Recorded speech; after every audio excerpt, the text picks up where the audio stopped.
Welcome to another episode of Beyond Polarity. This is Vlad V. I have a good friend of mine. Actually had him over for dinner today. My friend Aaron Little. He is a performance mind coach. We kind of do similar things. He is more involved in weapons and martial arts. So Aaron, why don't you go ahead and introduce yourself? Sure. As Vlad said, I'm Aaron Little. I am a performance mindset coach. And for me, what that means, and that's really very similar to, I think, a lot of the things that you do, kind of different, targeting a different demographic. But I work primarily on performance mindset skills with three main groups: shooters, marksmanship, police officers, soldiers, anyone that shoots; martial artists, fighters, professional fighters, amateur fighters, really athletes in general; and performers, dancers, aerialists, that type of thing. That's pretty diverse. That's pretty... It is. I have a few other businesses, and that kind of ties all of those together.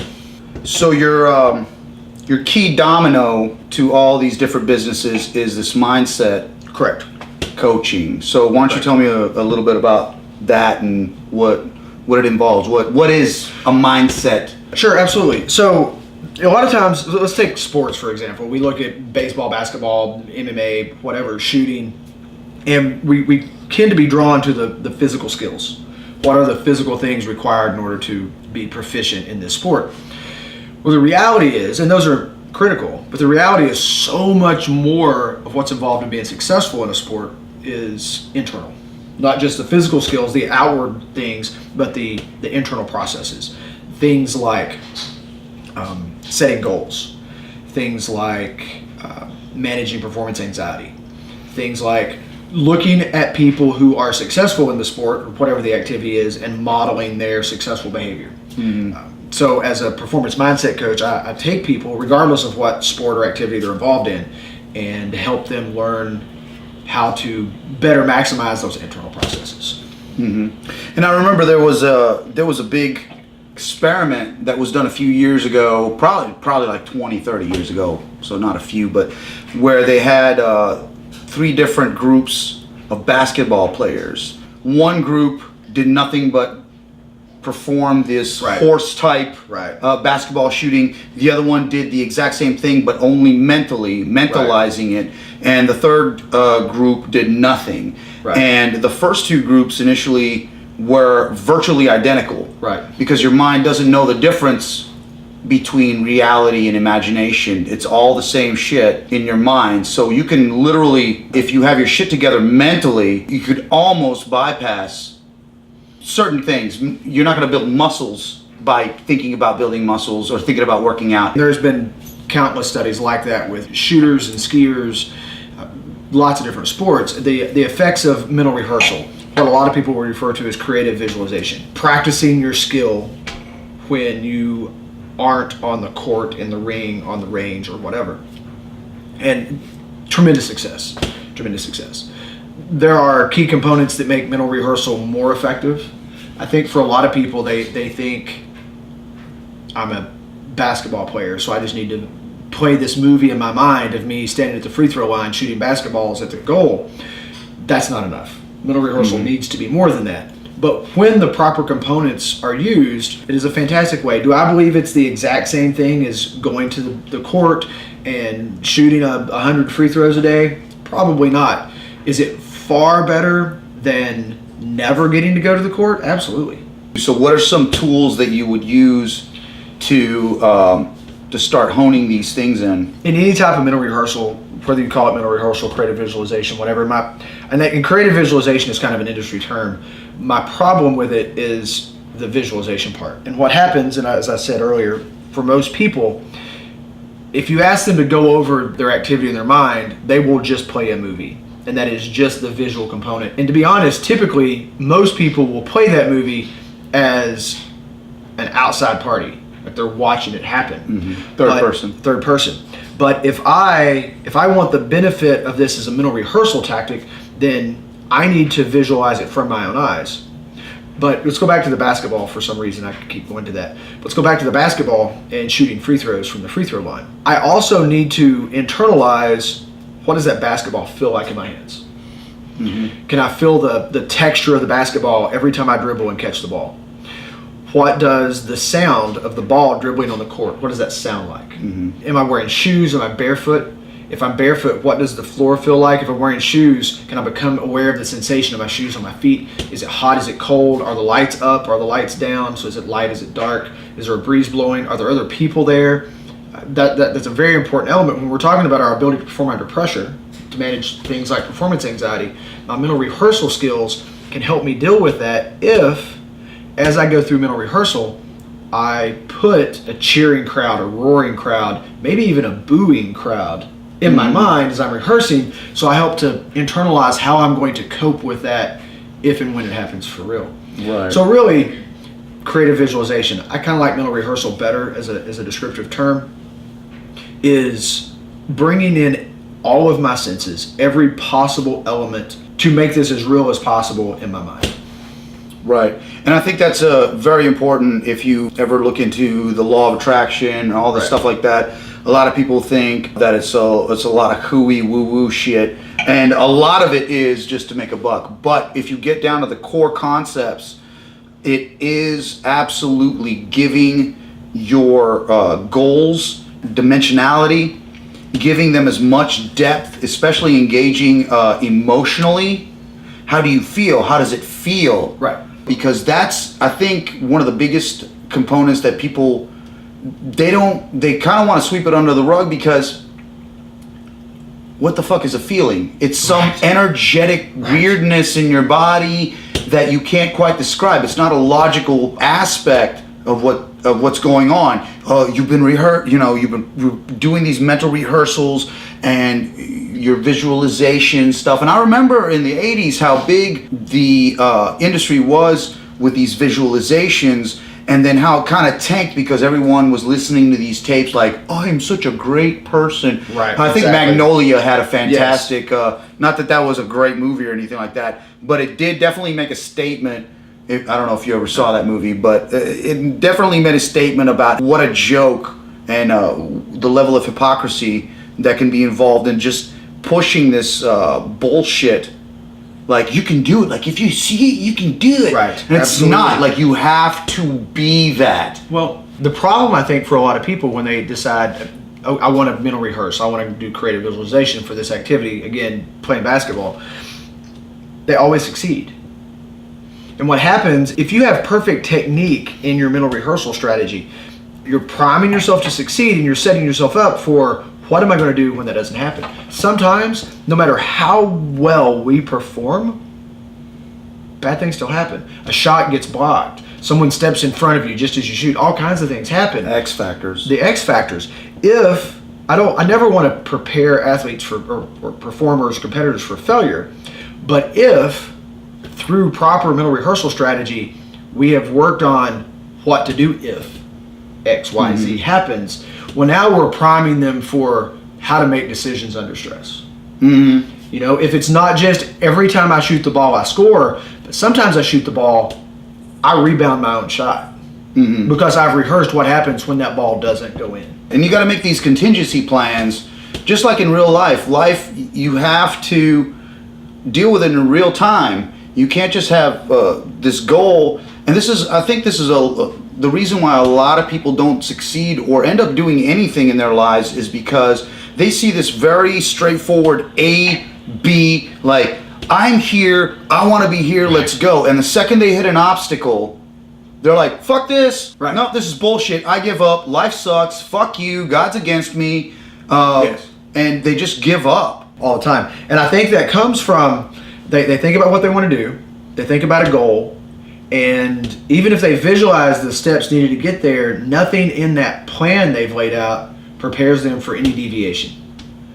And it's all about deviation. And it's nothing but variables. Correct. You know, if you know anything about like space-time shit, which I talk a lot about, like quantum stuff, you know, we're all in superposition, and like every second is a decision. It's a little tweak that just kind of like whatever direction you go in, there's going to be a variable there. Right. There's going to be something that you have to deal with in real time, or else you're gonna fuck it up. This is my problem with a lot of the self-help community, is they'll lay out a plan. Here's what I did to be successful. If you do exactly what I did, you too will be successful. Well, the most I can hope for with that is to just be a crappy copy of them. Right? Because I'm not them. I have a different life situations than they have. It's not going to go the same way. So if I'm following the plan someone else laid out for me and I hit that roadblock and I have to deviate from it, I can no longer follow their plan. And that's where most people quit. That's why with my clients, I don't want to give them a map of how to get to where they want to go. I want to give them essentially a compass and teach them how to use it. Teach a man to fish. Yeah, absolutely. Right. And that's exactly, I think you put it perfectly, because you give that man a fish, it's like he eats, and that's great until you leave. Right. Until your model doesn't work anymore. And then now he's fucked. He's starving again. You've done nothing. You've made your buck and you're out. So yeah, and I think that's perfectly representative of what happened with the entire self-improvement industry. They were just kind of handing out fish for a buck, and then they bailed on everybody, and everybody still was a failure. Or even, here's where I caught my fish. Here's directions Here's for how what to caught kind of my bait fish. I used. Right, but they don't tell you what happens when the line breaks. Or you show up and the boat sailed before you got there. Or the fish just aren't biting today. They don't tell you how to handle these roadblocks that happen. I don't necessarily, I can't tell one of my clients how to handle every possible roadblock. But what I can do is give them a toolbox of tools and strategies, so when they get to a roadblock, they can figure it out for themselves. And that's kind of the same thing that I will do, where I'm always kind of trying to get them to be their best selves. I remember I've always had a natural ability to sing. Okay. And I could just do it. I'm one of those assholes that can just do it. I actually don't have that at all. So, and a lot of people don't. Like, there's people that are born that can just draw. It just makes sense to them. Mozart looked at a piano. I think he wrote his first symphony when he was 6 or something like that. And he just looked at a piano and it made sense to him. He could just play. It just made sense. There was no medium there. So singing for me was a lot like that. Well, for most people, it's not anything like that. They don't know what in the fuck you're talking about. So when you're natural and you have a natural talent to do certain things, it's pretty presumptuous to be like, just follow in my footsteps, because don't worry about the fact that I was just born with this shit, and then I just kind of refined what God already gave me on a silver fucking platter. Just follow my steps for a small fee, and then you'll be successful like me. It happens in sports all the time. It happens in performing all the time. When someone is a natural, whatever that might mean, but they have a lot of God-given attributes to allow them to excel at whatever their chosen sport is. They have trouble understanding when someone who doesn't have those natural attributes can't mimic the success that they've had. What it really comes down to in life, it's really not about talent. It's about passion and drive. True. Because there's talented people everywhere. Every single person, I could pick out a bum on the street and I could find something about him that is fucking phenomenal. But he hasn't developed it. He didn't have the drive. He didn't have the passion to develop it.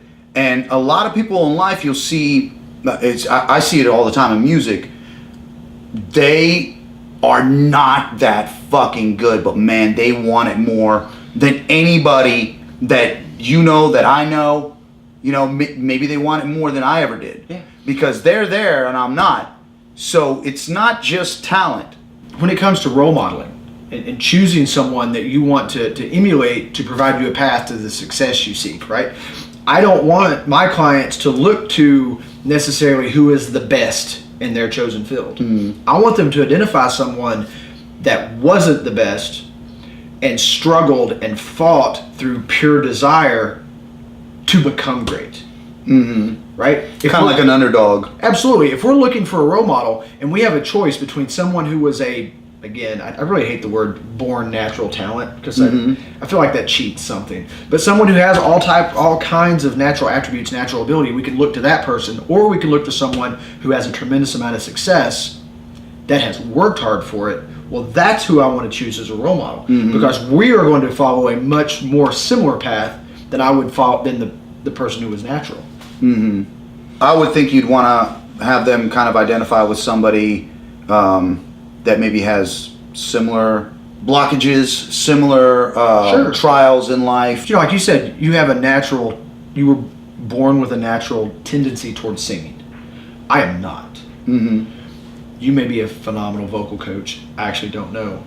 But if I was just looking to emulate someone, I would rather model someone who wasn't a born natural singer, who through hard work and dedication became that. Because that's more of a path I would want to follow. And if it's any consolation, I had the natural talent, but I did have to hone it. So there's a little bit of tweak in there that I had to do.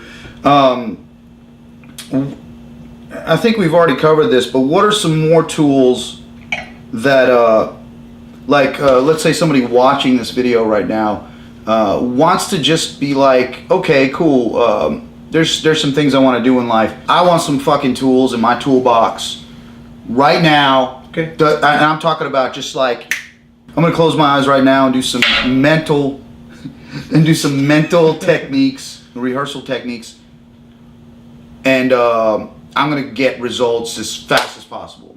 Okay. So mental rehearsal. First, we have to identify what it is we want to get better at. I've been using the basketball analogy, so let's continue with that. I want to get better at shooting free throws. When I lay down at night, I want to relax. Whatever method, we could do an entire video on relaxation techniques, but whatever method works for you, deep breathing, meditation, whatever. Relax a little bit. That way, the only thing on your mind is the activity at hand. I want to be better at free throws.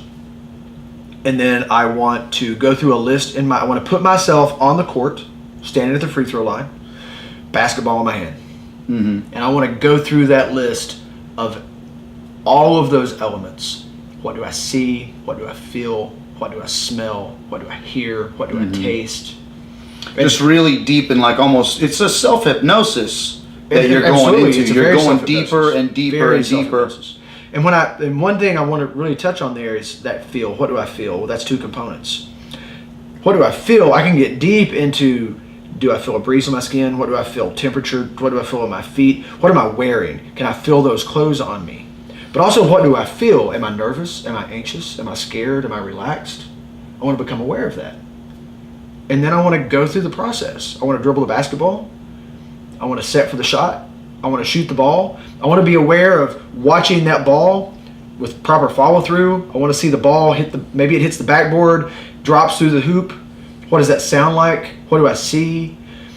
Is there someone with me? Is there someone with me that throws the ball back to me? What facial, all those things, their facial expression, everything. The more of that I can internalize, the more of those elements I can bring into mental rehearsal, the more realistic that will be, the more practical it will be, and the closer it will be to actually standing on the court and shooting. With keeping in the back of my mind that sometimes I miss. Greatest basketball players in the world still miss. We need to remind ourselves of that. I don't want to practice missing, but I want to acknowledge the fact that sometimes I miss, and then what? Well, sometimes I'll miss, and the guy catching the balls for me has to run, catch it, and throw it back to me. Right. Well, I want to visualize, I want to internalize all of that as well. So, if you're someone watching and free throws is what you want to get better at, when you lay down tonight, take a few deep breaths, relax yourself, close your eyes, put yourself where you shoot basketballs. And that's different for different people. Some people have a nice gymnasium, they stand on a nice court, the lights are bright. Some people practice outside. Some people practice outside on a blacktop lot. Some people practice outside on a dirt or gravel lot. Where do you practice? Put yourself there. Again, sights, sounds, smells, all of those elements, make it as real as possible. Spend 10 or 15 minutes a night, do that every night, you will notice an improvement in your shooting. It's not the same as going to the court and shooting, but it is a fantastic addition to that. Here's something that I've recently started really diving into, which I believe is one of the most neglected aspects of goal setting, mind setting, visualization, all this kind of positive thinking, shadow work. Okay? as we develop as kids and everything like that, we've got certain blockages. We've got certain things that we were told aren't cool to do. We were always rewarded for smiling and being a happy baby. But if we cried, we're like, no, you don't do that. Right. Hey, happy, right? So this division begins to grow in us. And we start hiding aspects of ourselves that are undesirable in the shadows of our subconscious.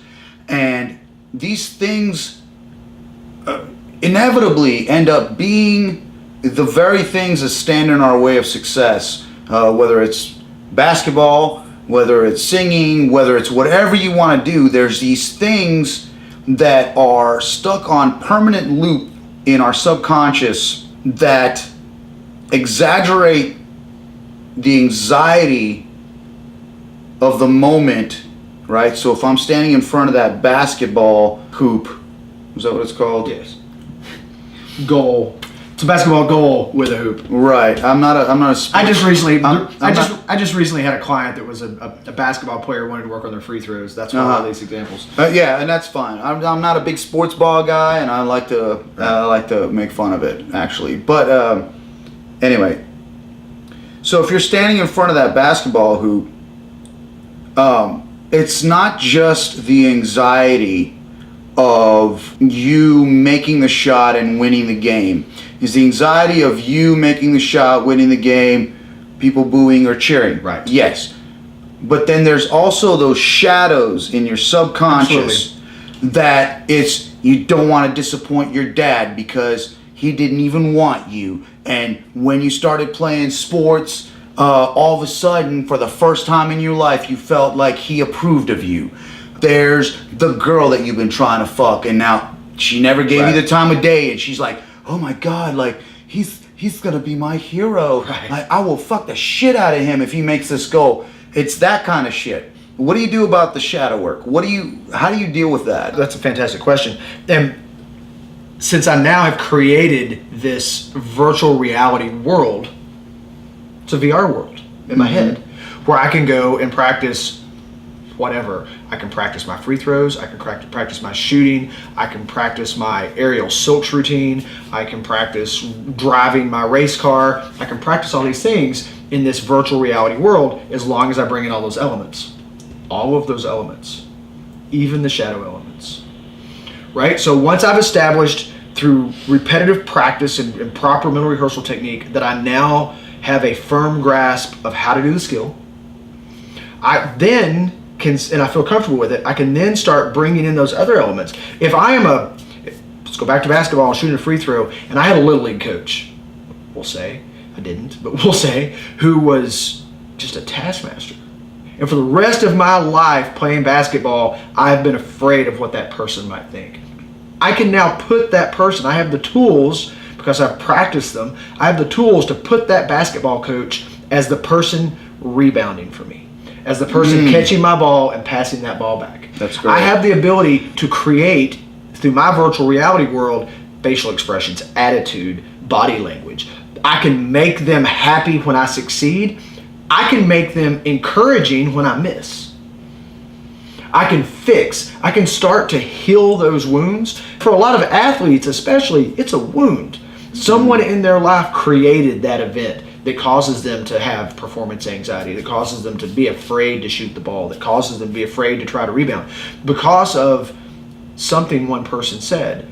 Well, as I get better, when I'm rehearsing in my mind, I'm now not just rehearsing how to do the skill, I'm teaching myself how to mentally rehearse. And through that, I taught a class once on mental rehearsal skills for performers. And it's a whole group, and I'm running through an exercise. And as I look across the class, there was maybe 20 people in the class. One of the students was crying.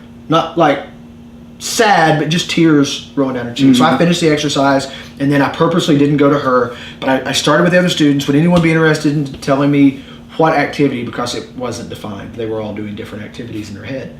And people, I was playing basketball. I was doing this. I was doing that. And I get to this girl, and in her mental rehearsal, she was a dancer, she put herself on the dance floor, practicing a routine, and her dance teacher was coaching her.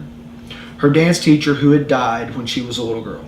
And her tears was that she realized she now had the ability to continue to work with that dance teacher. How awesome is that? That's But beautiful. she was able to do that because of proper utilization and mental rehearsal technique. Once I get used to how to do that, I can then apply this to anything. I've got a job interview, and I'm worried about this job interview.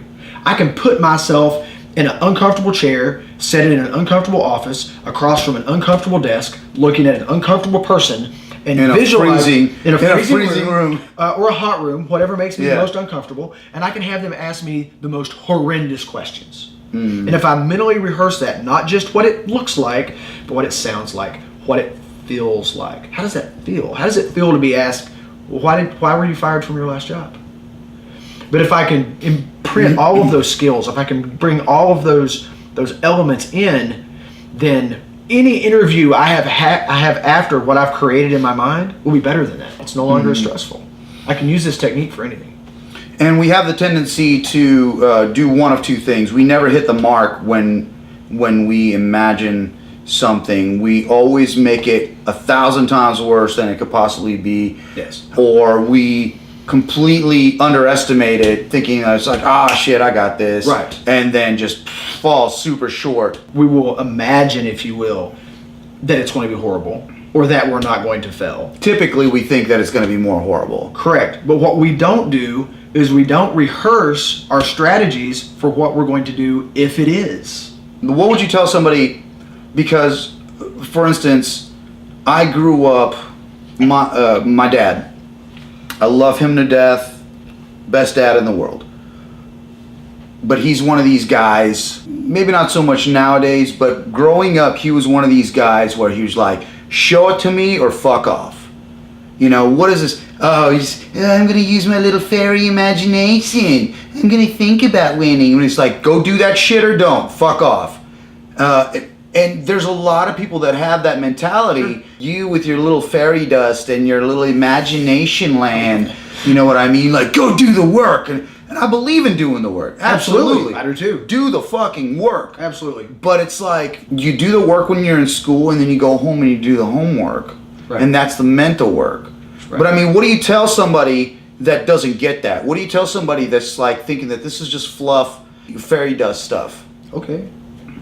I don't care. But those people don't come to me and pay me to work with them. So let's say the theoretically probably never happen when somebody's like, make me a winner, here's $1 million. And they have that attitude. And they're like, make me a winner. I can't. It's not my job. I don't give people a map. I can give them the tools to be a winner, but being a winner is up to them. I guess what I'm trying to say is, if somebody's got this mentality and you're stuck in a room with them, and the only way you guys will be allowed to leave the room is to make sense of it to this dude that's just a non-believer. Sure. How would you explain it to him so that it's something that he would be able to wrap his head around, even though he's only thinking practically, like, if I don't see it, it doesn't exist?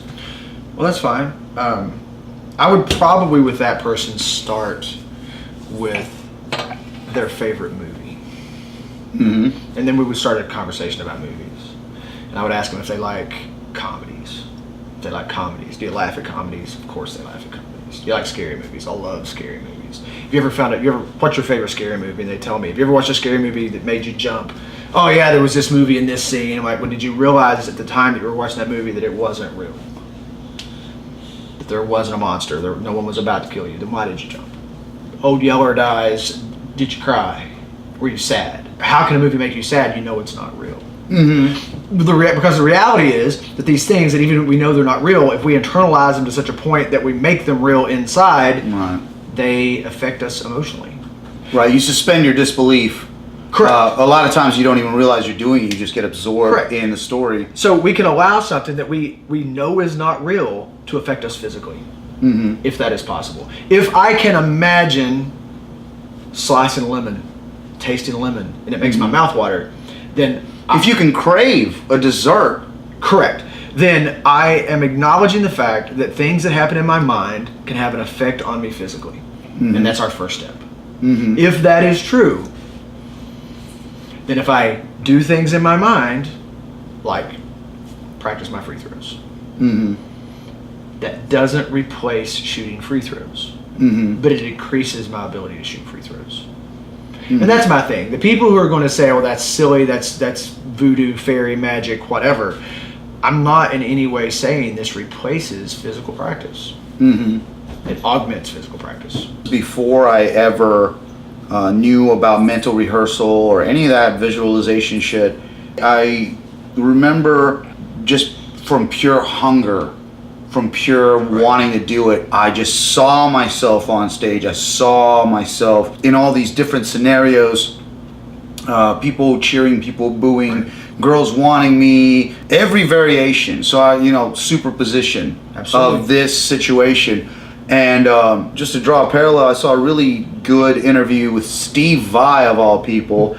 I know he's not that relevant nowadays, but he was talking about all this stuff. And I've heard him and many other people say that you become what you think about. You become what you do. And it's just, it's absolutely true. It seems to build like a tractor beam in the future. It's like you're projecting yourself in the future that is not yet manifest, and you get sucked forward by what you see yourself as. Yeah. And that's what it feels like, because a lot of this stuff that happened to me, music-wise, I spontaneously gravitated towards it, and things just unfolded for me. Right. Because I visualized so much. It's like William James and the as-if principle. Right? Act as if. Act as if. Fake it till you make it. If I act as if I'm a rock star, if I act as if, and what does that mean to act as if? Not pretend, but act as if I'm a great free throw shooter. And I do all the things that a great free throw shooter would do, it increases my ability to be a good free throw shooter. If I act as if I'm a great vocalist, it increases my ability to be a good vocalist. Not that it gives me talent I didn't have, not that it teaches me how to sing, but it gets my mind in the right place in order to do all those other things that I need to do in order to be a good free throw shooter, vocalist, shooter, performer, whatever. I just saw this recently, documentary about people who were paraplegics. And they were initially doing this experiment to try to teach them to use these biomechanical legs to walk. First part of it was for them to teach these people to use their brain waves to order these VR legs that weren't their actual legs, but they could look down and they could use their legs to walk. So they would do these rehearsals, and they learned how to use their brain waves to make these VR legs walk. And they would be hooked up to this machine that would kind of simulate the feeling that they're actually doing it. So they would lose that interface between, no, they're not actually doing it, and this is just virtual reality. They would lose that in between. And the original experiment was for them to learn how to control these fake legs that were attached to them. Well, what they found out was it actually tricked the brain into forming new neural connections, and they started being able to move their real legs. Wow. Their real legs started growing new muscle tissue, and they started feeling, they started gaining bowel control again. And so the power of the mind, that's some hardcore evidence. So I think if I was locked in the room, that's with that what I would. dude, That right there. I'd That's be like, what I'm telling them. motherfucker. Let me tell you the story. Now, obviously, there are physiological conditions that will prevent someone from ever walking again. Sometimes they're not just damaged; they're severed, right? But just the knowledge that if there were 100,000 people in this study, and one of them regained the ability to walk a little bit. If they regain control of their bowels a little bit, 1 out of 100,000, you know what I would be doing?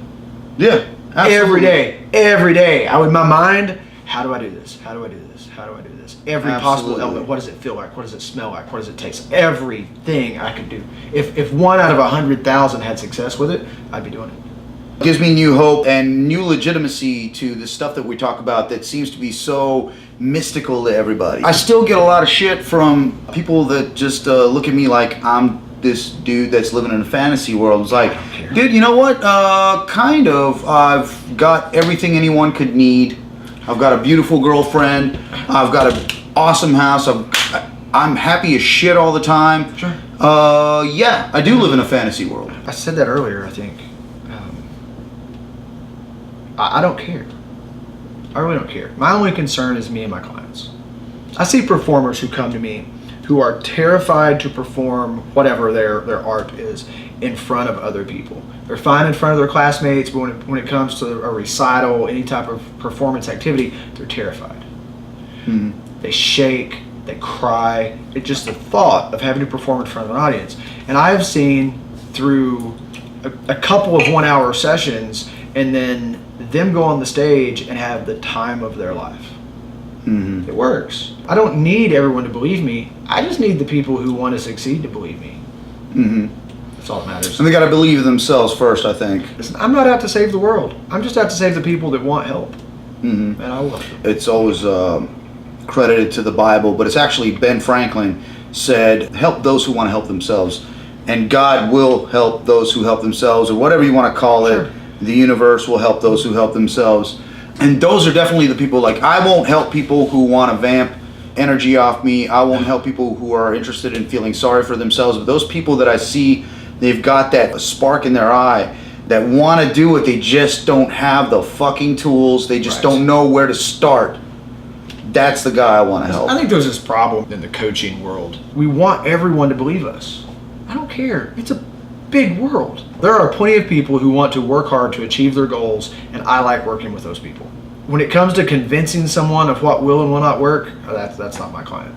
Right. I want a client who is ready to do whatever it is they need to do to get to where it is they want to be. I want to help them define their goals, define where it is they want to be, and give them tools and resources to help them get there.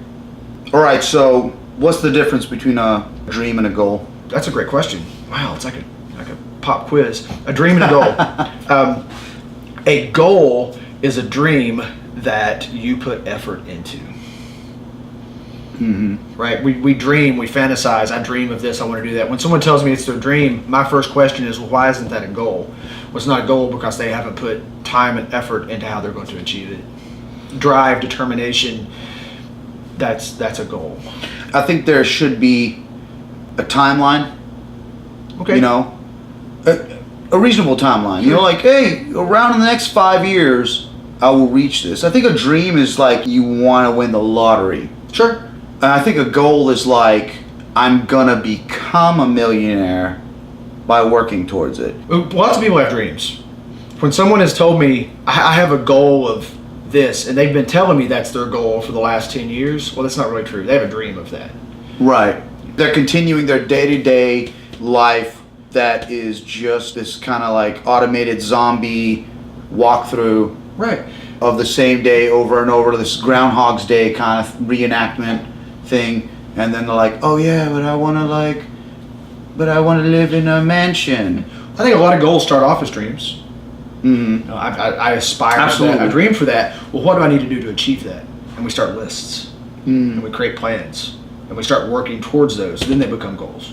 Mm-hmm. So again, going back to the question, the difference between a dream and a goal for me, a dream is something that I want, and a goal is something I'm willing to work for. Well, right on. Well, I think we can wrap this up. Go ahead if you want to give like your contact information and where people can reach you. Facebook.com/mindset engineer. And you can find me there. I'm Aaron Little. And if you want to work on mental rehearsal, performance anxiety, goal setting, modeling, those kind of things, we can help you with that. Thank you very much, man. Sure. This has been Aaron Little. Please contact him. Remember to subscribe, comment, and like. Till next time, Vlad V, Beyond Polarity. Take care. Welcome to another... Motherfucker, that's a good start. That was fantastic. That was good stuff. I was in the right frame of mind for that one. For that... Sorry. It's an ad. Damn it. Sorry. All right, shh. Go. I have the ability. Is if you somehow really, hey, break it up. You're making a lot of noise. Go. Come here. Go. Just gonna pull it. Come here. Clunk, clunk, clunk, clunk, clunk, clunk, clunk, clunk, clunk. Go. Come here. Dog. Key. Come here. Hey, baby. Yeah. When you get a chance, can you grab me that bottle? I'm out of wine, dog. Dog. Thank you, baby. All right. Well, shit. Well, you can't do it. This is ridiculous. Oh. Oh my God, she's flirting with that. Is that camera still pointed at him? Yeah, because I've said some really smart things. Worst case, it could just be an audio thing with pictures of the dog. Thank you, baby. Paraplegics. Right. People who were paraplegics. I want to say that one more time. It was a pretty good interview. It feels like think it was good. I think we look really, really sexy. Of course. And we're very, very intelligent and smart. Fuck. I feel like I lost track of what I was saying. That was great. I think. Yeah.